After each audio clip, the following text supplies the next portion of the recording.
Welcome to our powder coatings broadcast.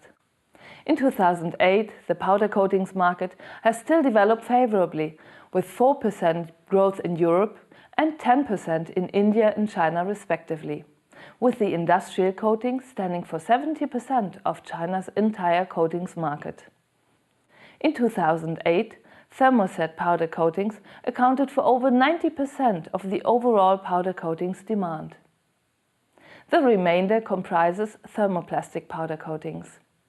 In the global market for heat-resistant coatings, which is, according to Chemmark Consulting Group, valued at about $540 million and is expanding at an average growth rate of 5.78% annually, powder coatings has achieved a 14% share.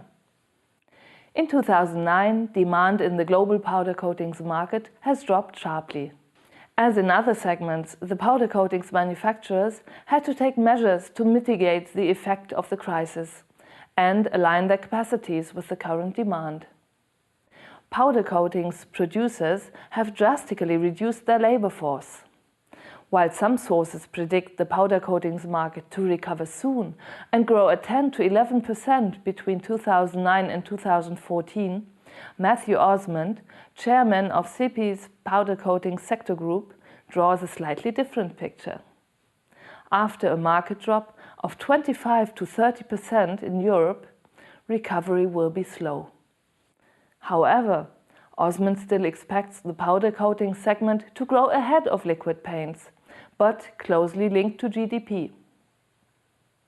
Most definitely, it will take several years for the industry to get back to the figures of 2007.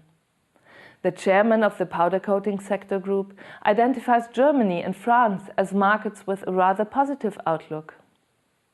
The Chinese market potential is still growing, as the entire Chinese economy is, in spite of the crisis, developing favorably.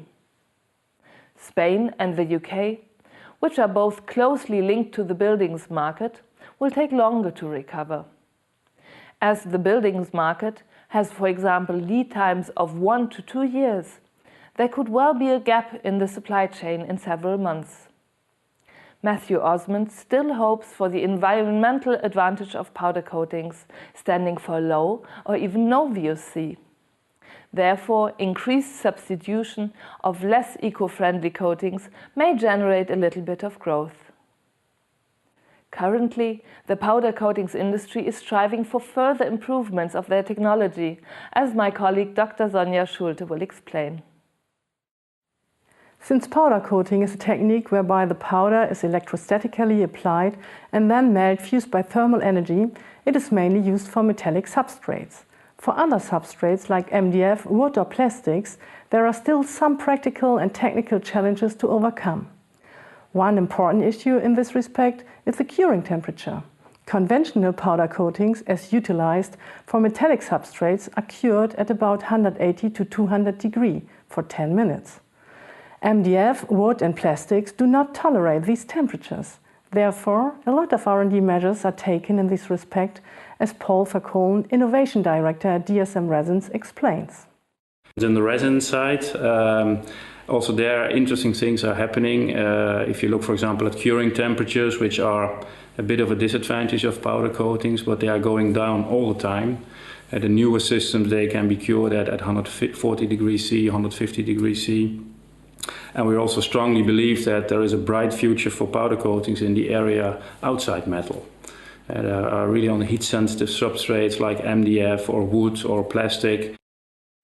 Researchers at Eindhoven Technical University follow another interesting approach for powder coatings in order to make the systems more sustainable.